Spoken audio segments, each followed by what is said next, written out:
What do most Fortune 500 executives have in common? They learned important lessons on the fields and courts of their high school and collegiate sports teams. This is true for both men and women. Ernst & Young found that a whopping 94% of women holding a C-suite position played sports. Their wins and losses shaped their habits and who they would become. Join me on my journey to sit with some of the brightest executives in the world as we discuss how sports shaped their professional trajectory. In partnership with Chief Executive Magazine, the voice of America's CEO community, I'm your host, Don Yeager, and this is Corporate Competitor Podcast. Before we jump into this interview, I want to tell you a story. See, you can't talk about greatness in the world of sports without talking about Coach John Wooden. Unfortunately, some people that I speak with don't know much about him because it's been more than 40 years since Coach Wooden last coached a college basketball game. But when he did, he was the greatest there ever was. In the last 12 years, Wooden coached at UCLA. His teams won 10 national championships. 10. A record that will never be touched. I had the unbelievable good fortune in the last 12 years of his life to have John Wooden as a mentor. We met through a series of circumstances, and we ended up in a relationship that allowed me every other month for 12 years to fly to California to spend a day learning from Coach. One day, Coach Wooden looked at me and said, "Don, I want to tell you a story of one of the greatest players to ever play for me." Now, Coach knew that I was a basketball junkie, so when he says great player, I immediately start thinking about Bill Walton, Kareem Abdul-Jabbar, Marcus Johnson. I mean, he had 26 All-Americans who played for him. But then Coach Wooden leaned in and he said, "I want to tell you the story of Swen Nater." When I tell the story on stages to corporate audiences, few people ever raise their hand to claim they've heard of Swen Nater. But Coach went on to tell me about Swen and the idea that he had been born in Holland, orphaned, adopted into a family in Southern California. In high school, he stood 6'7" tall, but he got cut from the basketball team both his junior and senior years. He continued to grow in height, and after enrolling at a small community college, he happened into a conversation with the school's assistant basketball coach that led to him joining that school's team. Over the course of the next 2 years, Swen Nater blossomed into one of the top 5 players in all of junior college basketball. He sprouted to 7 foot tall. He had a big presence both offensively and defensively. He started getting letters from big schools all around the country wanting to know if he would come finish his career at their universities.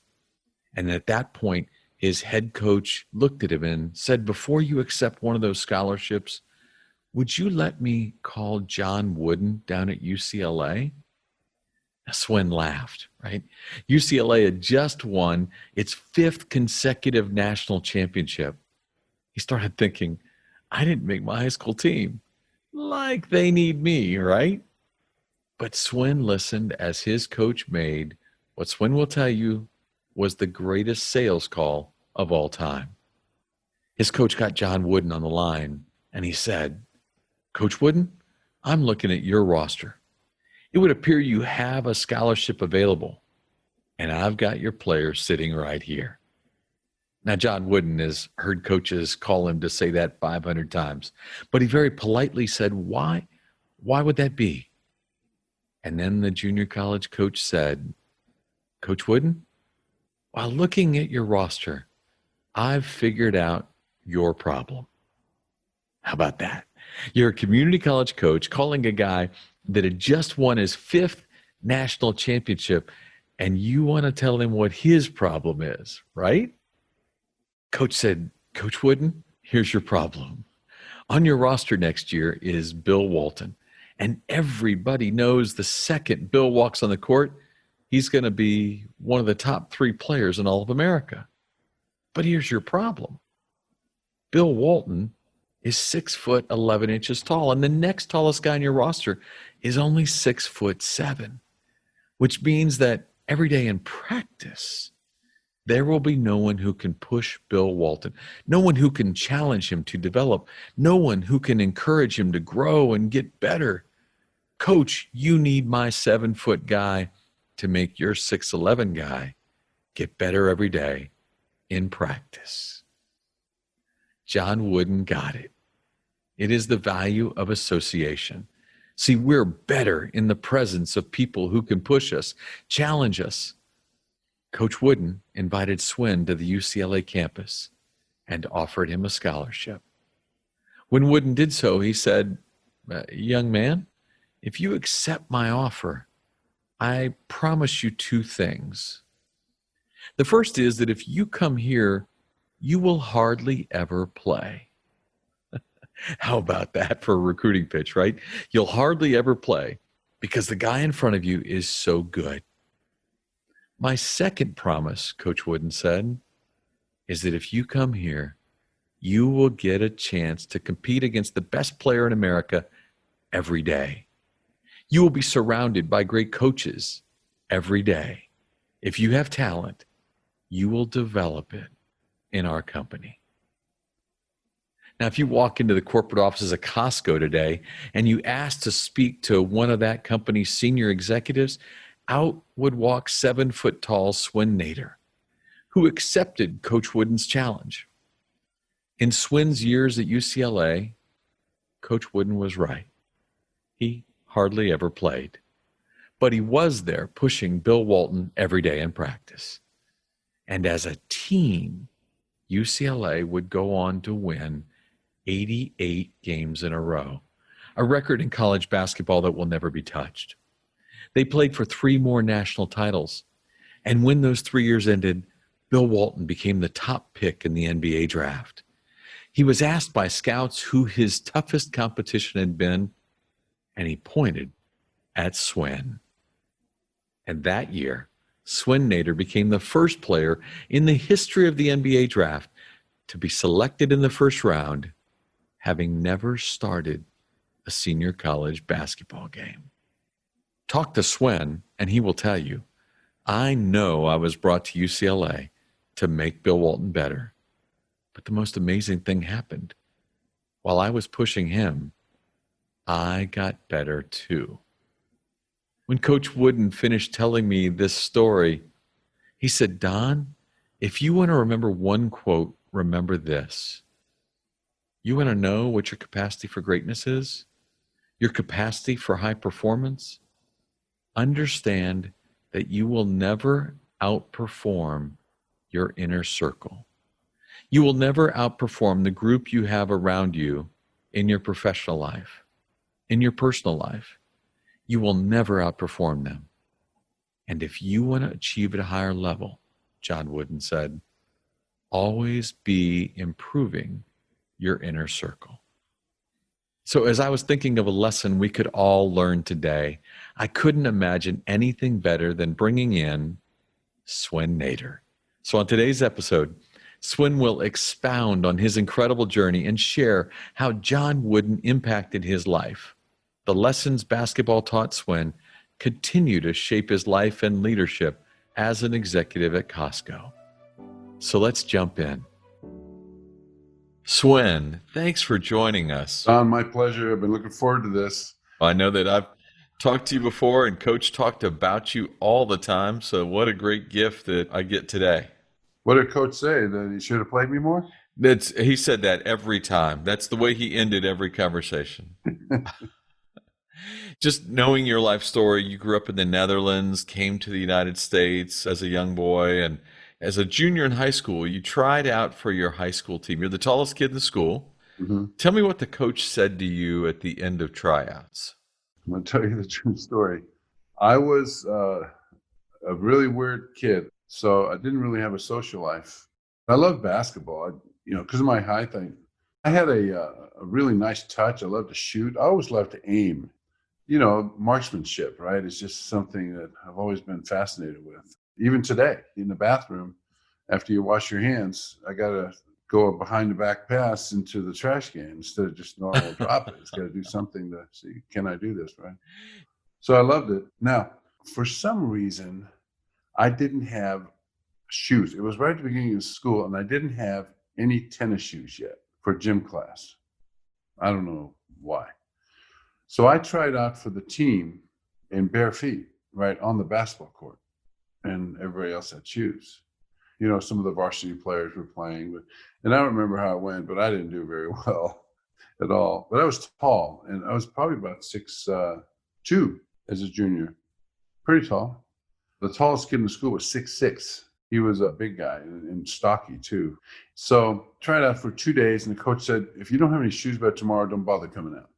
So I said, okay. So I was leaving the gym after everybody was gone. I was the only one walking out, and there were a pair of shoes, size 13, Converse, right, sitting there against the bleachers. And I'm going, well, I guess nobody wants these.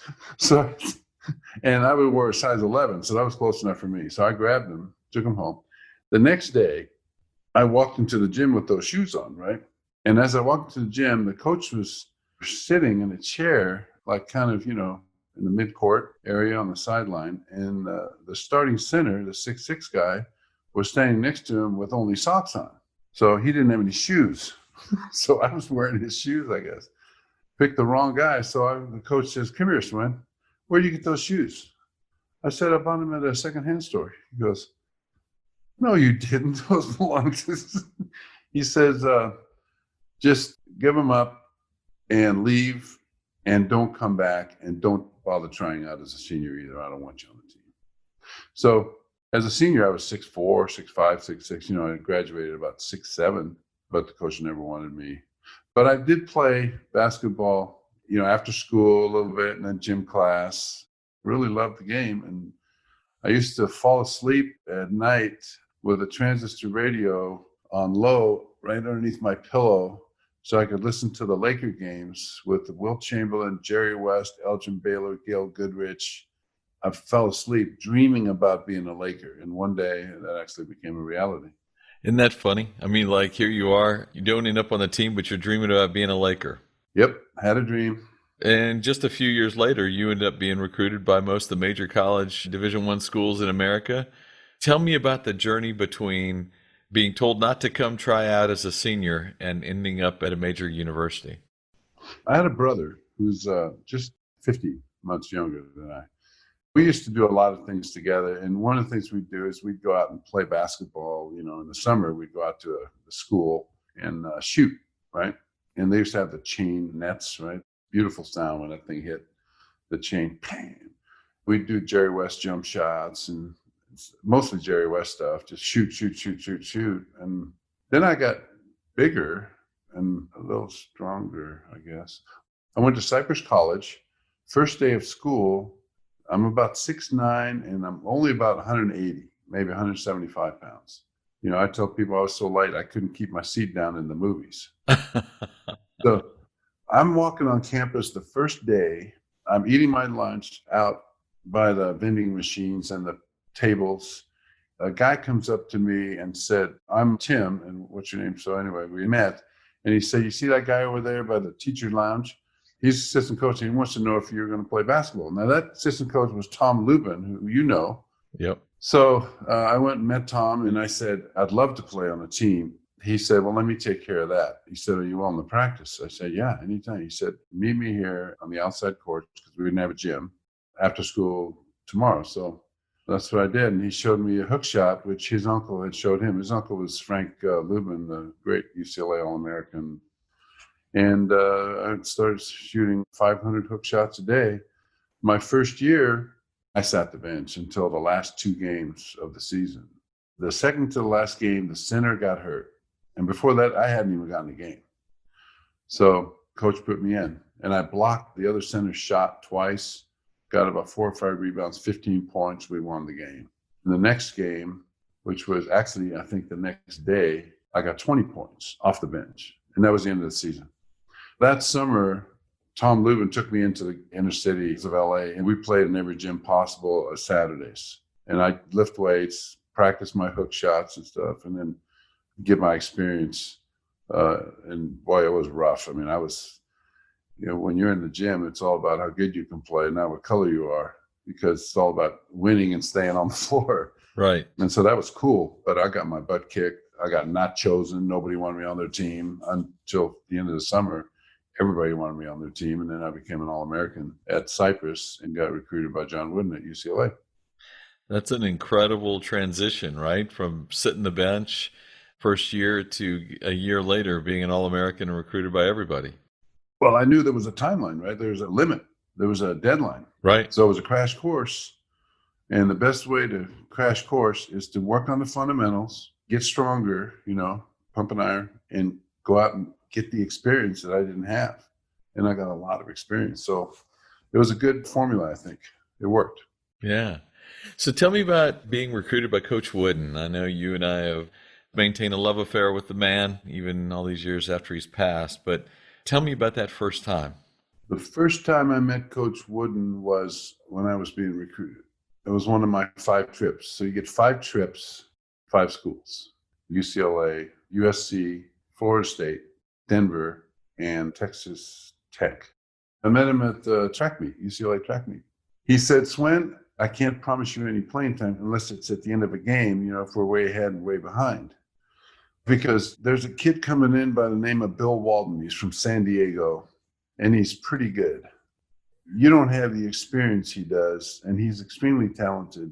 So you're going to be sitting the bench during the games, but practicing against Bill every day. And what I can promise you is this, that you're going to get to play against the best center and the best team in the nation at least 4 days a week. How does that sound?"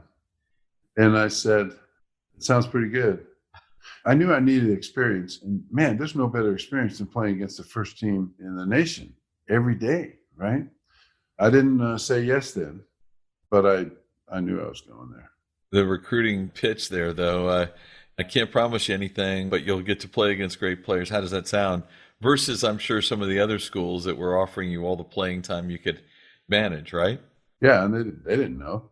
They're just trying to get you there. But Wooden was honest. He didn't need me. He could have got somebody else that was like me. Maybe he saw something in me that, because in that same conversation at the track meet, he did say, with your body, you're going to get stronger and you're going to get all this experience. You have a chance of going professional. You'd played just 1 year of junior college basketball, and he's telling you could go professional. Yeah, he said you could go professional. Wow. I know that in the times that he and I spoke about you, one of the things that he used to say was that you got more out of your talent than almost anybody else he ever coached because you applied yourself so diligently every day. I never missed a day of basketball, even in the off season. Always playing, always doing something. I was afraid, I guess, I was going to lose it or what, but I was on a mission because, I wanted to be a Laker, right? That was my goal, to be a Laker. And Wilt Chamberlain was my hero, and I had met him a couple of times. So that was driving me. Yeah. A lot of players have a relationship with a coach when they play, but for most, there's a gap between the time you played and the time you really develop a relationship with that person, not as your coach, but as a mentor or as a friend. How did your relationship with Coach Wooden evolve from the days in that track meet to the many years later when I know you were right there with him year after year? Well, a relationship, a friendship, you got to work at. You got to do things for each other. Coach Wooden did 2 things for me at UCLA that really helped me get to the pros. He got me on the Olympic tryouts for 1972. I got there and I was, just a backup center. All the other players were great players, the best in the country. And I ended up being the leading scorer in the camp. And I'm very happy to say that Bobby Knight was my coach. And that's another podcast. Oh, I know. That guy. After my senior year, he got me in the Pizza Hut All-Star Game, where the best seniors in the country are displayed playing a game in Las Vegas, nationally televised. I was still backup, of course. Well, the starting center got hurt. And I ended up starting and playing the whole game, and I got 36 points, 25 rebounds or something, and I got MVP of the game. And that's when Milwaukee drafted me number one. So Coach Wooden did those two things for me. So the relationship, was good. When you got to UCLA, legendary story of coach and teaching the shoes and socks fundamentals. Because you were coming the junior college route, did you ever get the full shoes and socks treatment? Oh, yeah. Mm-hmm. So we had one meeting the whole year, and it was one meeting 2 weeks before the first day of practice. That's when Coach went over all the rules and stuff like, these are the players that are starting. As of right now, they are starting, and there will always be the returning players. And if a senior graduated, it would be someone who was maybe a reserve that moved into that spot. It's up to the rest of you guys to beat them out, as opposed to, it's open for anybody. And so then, he went into the socks and shoes, and he had us take off our shoes and our socks. And then he showed exactly how to roll the sock up, crunch it up, and put it over the toe and bring it back a little bit. So he would explain that. And he said, that's how you put your sock on every day. Because he knew that, you could be a great athlete, and if you've got a blister, you're not a great athlete anymore, right? You can't contribute. And at first I'm going, what is this, right? To myself. I know how to tie my shoes and put my socks on. And it turns out that I didn't know. And then continuous improvement, always improving things in your business. Costco was that way. John Wooden was that way all the time. Every offseason, he took one part of the game of basketball and tried to master it. Let's say out of bounds plays, one summer, offense, another summer, fast break. He would read everything he could get his hands on the subject. Or actually, he said he read everything possible. And then he interviewed coaches and players that were really good on that particular subject. And he took notes all the time. Took notes. This is the scientific method, right? Do the research, take the notes, plan it, and try it out, and then take notes again and try it again. Coach Wooden was always keeping notes. In practice, the entire practice plan was on 3x5 cards. And he had a pencil with him, and he would be taking notes all practice. Notes. Now, Don, I'm a cook. I love to cook. I have recipes. I made fajitas last night. And this morning I got up and I wrote notes on my recipe of what I did wrong and what I did right or what I need to change. So when I do that recipe again, I have that right there, right? It's going to be improved. And that's the way it wouldn't work. He kept notes and put that in his practice plan. So when he planned a practice the following year, he would refer to the practice the year before and the year before, the year before. And in other words, he didn't have to reinvent the wheel. He was always improving by taking notes. This is my encouragement to those who are listening. Take notes. If you want to do it on your cell phone, you got a good way to do that, that's fine.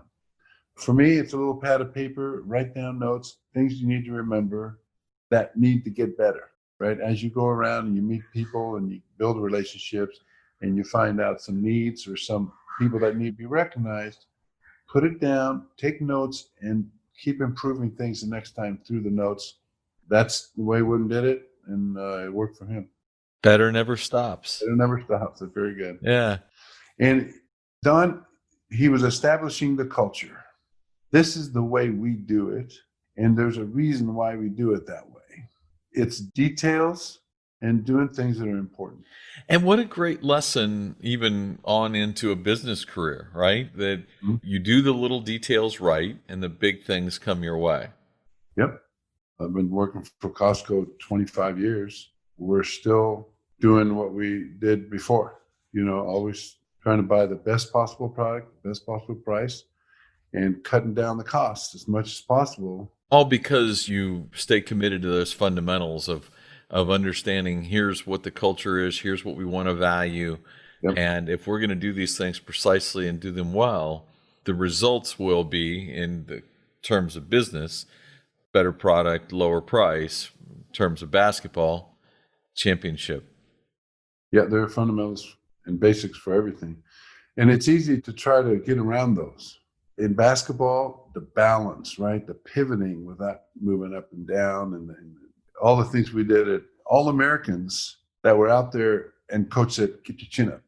Get your chin up. You're not unbalanced unless your chin's up. All of those things were drilled for 20 minutes a day, and then were put into practice to emphasize the fundamentals, playing, and especially doing things at high speed. That's our culture, to run the other team off the floor.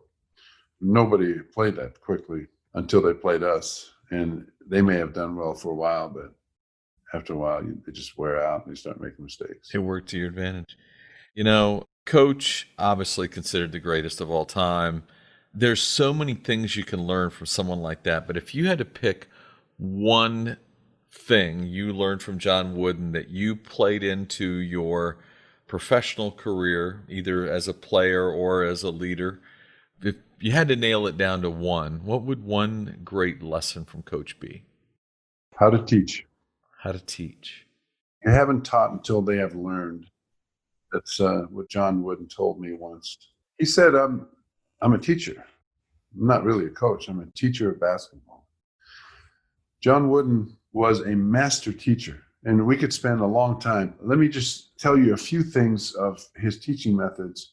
He would introduce something like a new drill or some offense or something the day before we actually practiced it. He would just quickly introduce, this is what we're going to do tomorrow. And that helped us think about it and sink in. And we were more efficient in doing it the next day than had we done it immediately after the introduction, right? When he corrected, let's say, Don, you made a mistake. Let's say that you passed the ball. It was a weak pass. You didn't flip the ball, didn't have backspin or whatever. He would first show you how it's done right. Demonstration. And then he would show you how you did it. And then he would show you how you do it correctly. And then you would go back and try it again. Okay, this is his teaching method. Had he first said, no, don't do it this way, you would have been on the defensive, embarrassed, and you wouldn't have been able to hear. Here's the genius. By showing you the correct way, you remember how you did it incorrectly. You make the comparison yourself, and you're teaching yourself. You go, oh, yeah, okay, I see it. I mean, it's almost like coach didn't have to do anything. And no correction was over 15 seconds, ever. He integrated free throws into practice. You know, most coaches have a time for free throws. He didn't. It was during the scrimmage. You come out of the scrimmage, you got to make 4 free throws in a row to get back in the scrimmage. So there's pressure on the free throws, and it's game-like. He always used the laws of learning, demonstration and explanation, and then imitation, correction, and repetition. The 4 laws of learning. And of course, he always said there's really 8. There's demonstration, explanation, imitation, correction, repetition, repetition, repetition, repetition, because he believed that repetition was a key to learning. But there are other methods that he used a lot. And he told me once, he said, I never studied teaching. I studied learning. And that helped me to teach. He even attended psychology class at UCLA to learn a few things about that. But he was a student of learning. Which made him a better teacher. You're right. You know what I love about the way he incorporated free throws into your practice is that in a lot of business examples, we tell people what they should do or how they should try to maybe make a sales call, but we don't actually build it into the typical learning aspect. Mm-hmm. We give it to them, and then we just say, go out and play, go out and sell. Mm-hmm. And that idea of actually kind of weaving in the pressure of it. You got to hit 4 in a row in order to get back on the court. It does make the entire act of practice far more valuable. Yep. And another thing is that we played a lot of basketball in practice. We did fundamentals for about 20 minutes. And then it was playing basketball. It was all playing. Well, that sounds logical because you need to play in practice to learn how to play in a game. But not all coaches do that. They have a lot of drills that they do. They like doing drills, and they think that's going to help the kids play better. And some do. But we only had about 5 or 6 drills at UCLA, maybe 7. We played under control, right? Okay, start again. You get the ball, make that move again. Okay, move. Here's another thing about teaching. It's incredible, and nobody does this. Did you know, Don, when let's say we start out on the left end, 5-on-5, controlled scrimmage, and then the other team would get the ball in transition. either by way of a rebound, a steal, or after a made basket, right? They'd go to the other end, stop, turn it back around so that the team that was on offense on the left side is again on offense over here, and you do it again. So they're working on a play, right, or a certain offensive part against a certain defense. And he would teach quickly if he needed to, and then we do it again and transition over here. And I was on that second team against the first team. So we would love, getting that ball going over there and get a hoop against the number one team and have coach yell at the starters. That'd be fun. And it happened. But never once did we go down and back, Don. Not once. 3 years. Basketball is a full court game back and forth.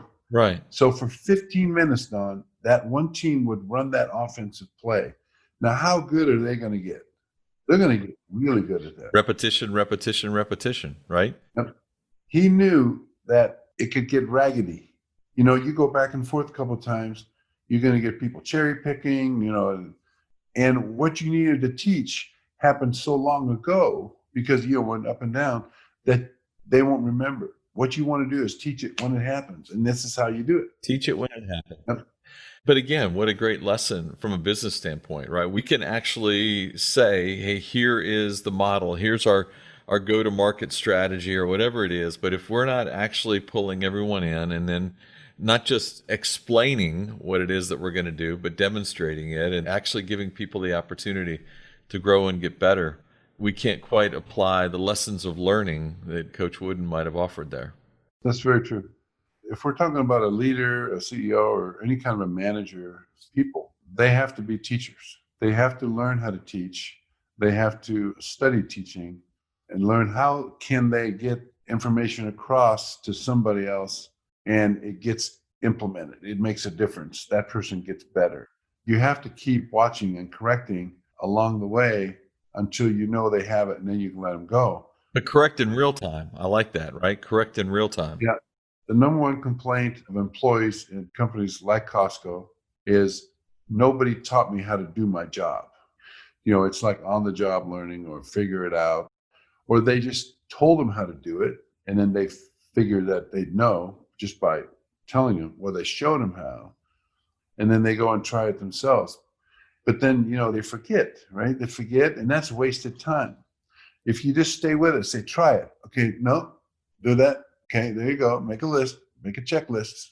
Okay, write that down. There's step number 1, step number 2, and walk them through it, make sure they got it, and then let them go. It takes a little more time at the beginning, but saves a lot of time on the back end. That's what John Wooden did, and that's exactly what leaders need to do is teach, teach, teach.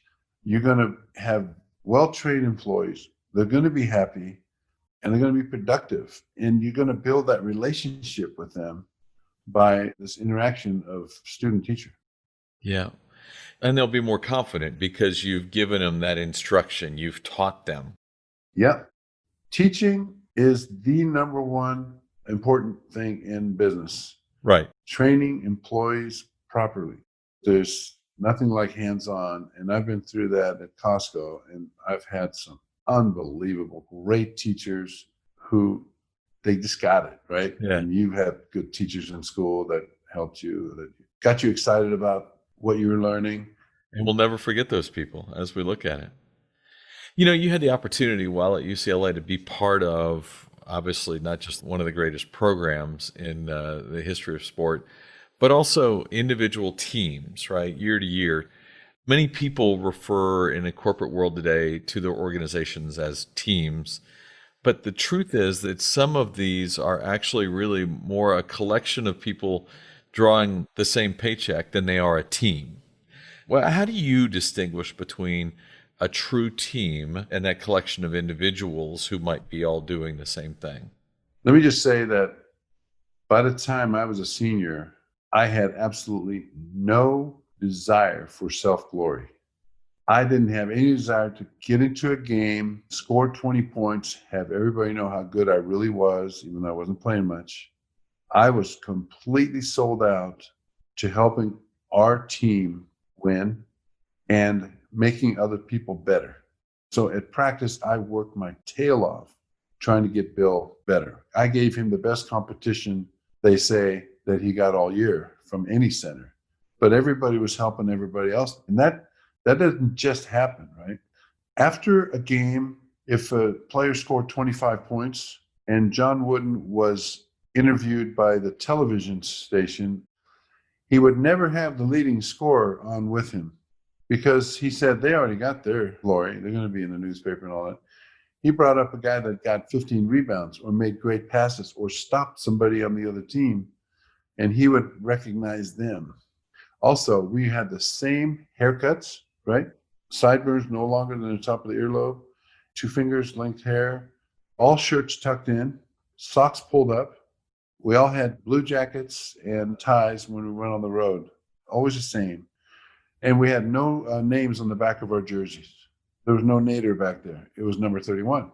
And that was only so that if I got a foul or something, or a score, that they could record it in the book. Otherwise, he wouldn't even have numbers. He wanted no individual glory at all. Nobody's going behind the back with a dribble or between the legs with a dribble, no fancy stuff. And he caught it, man. He nipped it in the bud every time somebody started thinking too much of themselves. We had a guy named Larry Hollifield, great player in high school, undefeated in high school, undefeated in 1 year in junior college, and only lost one game, and that was at UCLA against Notre Dame. In his entire career, he lost one game. Larry Hollifield was one of the great left-handed guards at 6'5" that I've ever seen. Man, when he drove to the hoop, look out.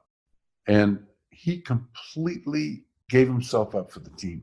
So how would you try to build that kind of culture into business organizations as a leader within your own team, Sarah at Costco?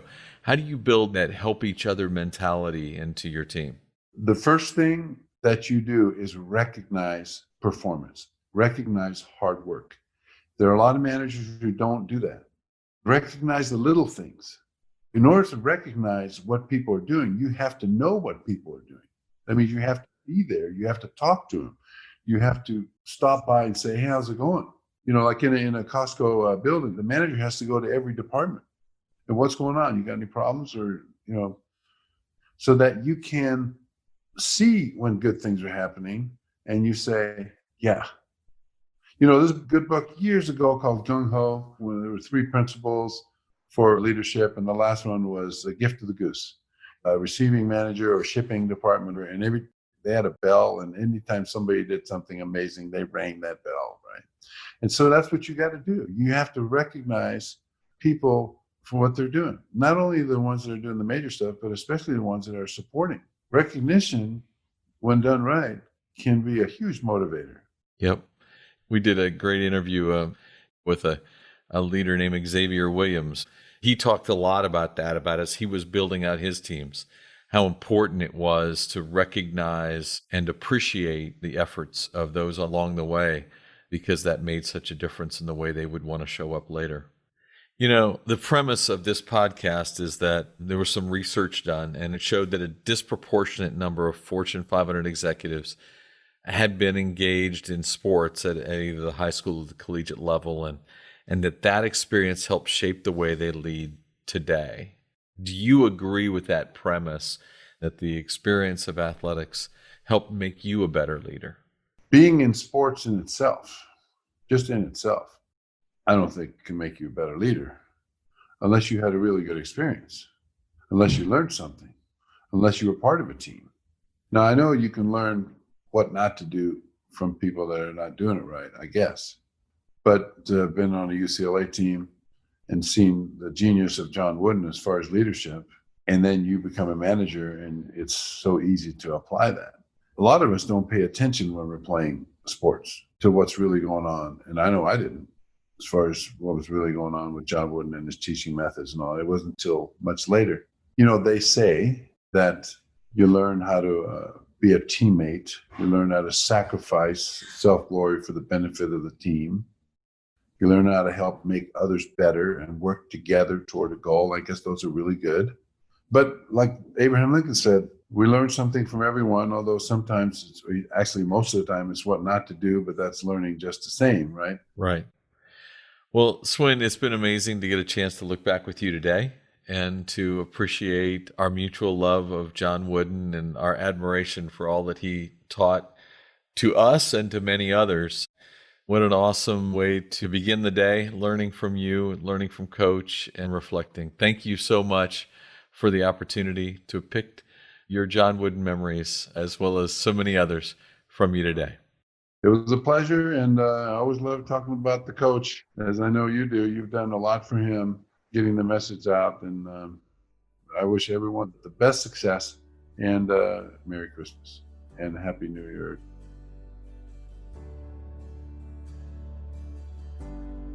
If you could share one habit, one thing you've done consistently that allowed you to separate yourself from your competitors, what would it be? In my 30-year career, 2,500 of the greatest athletes, coaches, and leaders answered that question for me. This is Don Yeager, who did that article I was telling you about. Don, Dave Sims with Coach K. How you doing? Hey, Don. How you doing, my man? Great, sir. How What they gave to me is what I'm giving to you in my online course, Journey to Greatness.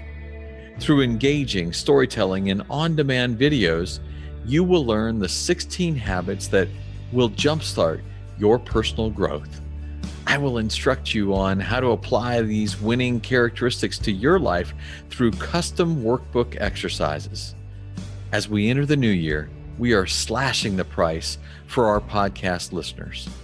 Lifetime access to Journey to Greatness is normally $399, but for our podcast listeners, it will be $49 with the code podcast at checkout. Click the banner on corporatecompetitorpodcast.com to enroll. Thanks for listening to the show. I would be so grateful if you left us a rating and a review. We will be rolling out a new episode every Wednesday. To be the first to listen, subscribe to the podcast on our website, corporatecompetitorpodcast.com. Plus, as a thank you gift, you will receive a free chapter from one of my best-selling books on the habits of high-performing teams. Stay in touch by connecting with me on social media at Don Yeager, Yaeger, on Twitter, Facebook, Instagram, and LinkedIn. Until next week, I appreciate you.